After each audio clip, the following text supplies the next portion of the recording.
Hello, I'm Anna Mackay, and this video is for the topic of financial maths, and for the first part of it for percentages review. So just a refresher that percent means out of 100. So in these examples we have to calculate. Now for my students, make sure that you write down everything that you see on every screen that is typed and that will be handwritten. That needs to go into your notebook. Okay, so to calculate 25% of $64, of in maths is the mathematical word for multiply. So we're going to be using a multiplication. We have to write 25% as over 100. So 25 out of 100 multiplied by 64. You need to make sure you have your calculators handy during this whole video so that you can calculate it and work it out with me, and then writing down the answer. And the answer that you'll get is 16. Do we leave it as 16? No. 16 what? Elephants, apples, dollars. So we must put the dollar sign. All right, our second example, 7 3/4% of 50 kilograms. So just like in this example here, when you see a percent, you must write it over 100. So let's do that. It'll be a little bit messy. 7 3/4 over 100, and again with of, that means multiply, multiplied by 50. Now working that out will give you 3.88, and we will write kilograms. But how to work that out, you might need a refresher on some calculator inputs. So on this next screen, for my students, I'm assuming you've got this calculator here. You must have a calculator with you every lesson. So what we wrote on the other screen was this, 7 3/4 over 100 multiplied by 50, and we got this. How do you type that into your calculator? So these buttons over here are what you'll be using.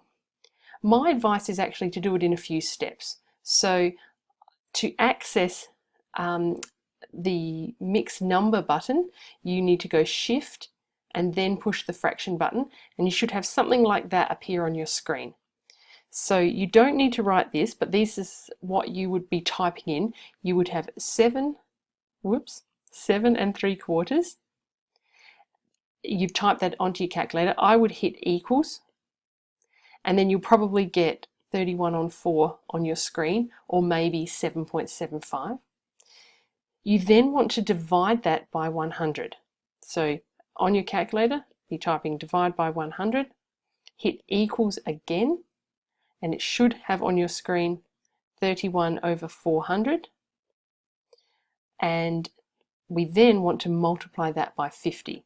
So on your screen, be typing multiply by 50, hitting equals again, and on your screen, it would have 3.875.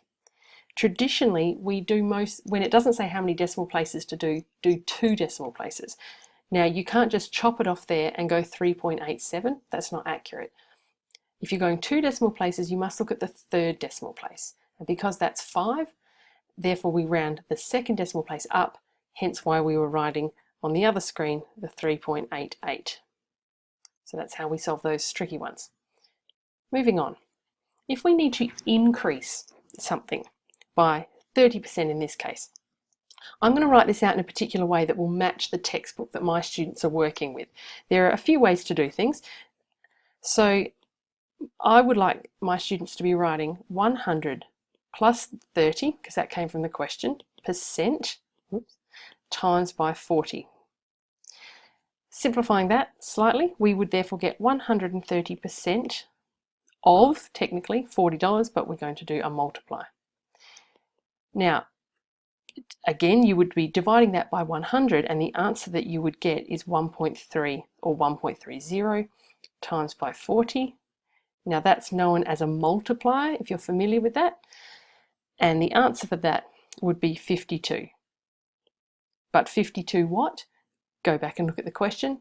It was dollars. $52. If we've increased $40 by 30%. Now, the reason we've done it in this particular method makes doing these types of questions quite handy. So 150%, so same setting out, do brackets, 100 plus the bit that you got asked, so it was 150%, and that's multiplied by 40. So here, do a simple addition, and now you'll end up with 250% times by 40. The tempting thing when you're using a multiplier, you might think, oh, okay, there's 30 there, I'll just go make it 1.3. All right, having a look over here, maybe I might make that 1.5. That would be wrong. As you can see, it should actually be 2.5 times by 40. So this method of setting it out using this technique might stop you from making some errors. Using your calculator, you would get 100, but make sure you put the dollars there. So if you increase $40 by 150%, you'll end up with $100. Moving on, and remember you can pause at any time or rewind or fast forward. Decrease 95 kilograms by 25%. We're going to use the same technique that we've been using.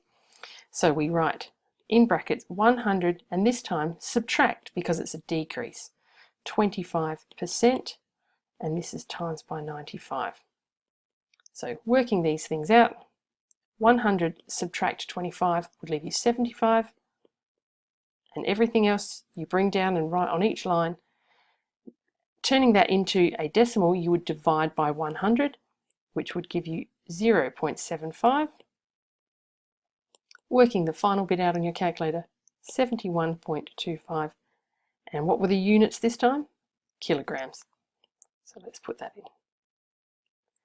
All right, part B, decreasing that by only 7.5% this time. Using the same technique, we write 100, subtract what we've been asked, 7.5%, times by 95. Using your calculator, you would get 92.5% times by 95. Again, how do we turn a percentage into a decimal? Divide by 100. 0.925, so that's moved the decimal place over 2, or you would have just seen that on your calculator. And our final answer is 87.8. Now, have a look at your second and third decimal places. If I want you to round that to 2, have a think what that second decimal place is going to be. It's going to be an 8. And kilograms, making sure we have the units. Okay, moving on. A practical applied type of question here. If Amy scored 11 goals in netball from 16 attempts, what's her accuracy? So how do we set that out? 11 out of 16. Well, we write that as a fraction. 11 out of 16. And how do we turn that into a percent? Multiply by 100. Feel free to use your calculator to get 68.75%. And that's Amy's accuracy. And we can just leave it like that. Okay, so that's the end of this video for percentages review. If you liked it, give it a thumbs up and subscribe to the channel. And the next video in this sequence will be called Buying and Selling. Thank you.